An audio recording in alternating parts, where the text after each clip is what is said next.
ভাইজান, আমি আপনাকে বারবার বারবার বলছিলাম আমার মেয়েটা তো বিধবা হয়ে গেল।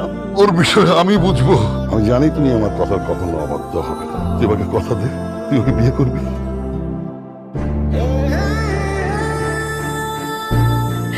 কি করছো তুমি? কি করছো তুমি? বিয়ে করে ফেলছো? সিরিয়াসলি? আমি আপনার কাছে কখনো ওয়াইফের মতো আবদার করবো না। আপনি আপনার লাইফ যেভাবে ইচ্ছে সেভাবে সাজাতে পারেন। তুমি আর ওই মেয়েটা একই সাথে থাকো? ও নিশ্চয়ই নিচে থাকে। তো নিচে থাকারই কথা, ও নিচে থাকে না?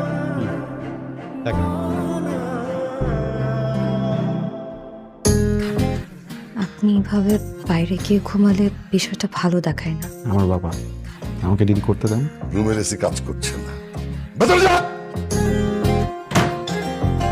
আমার মনে হয় আজকের রাতে আমাদের দুজনকে নিচে ঘুমাতে হবে।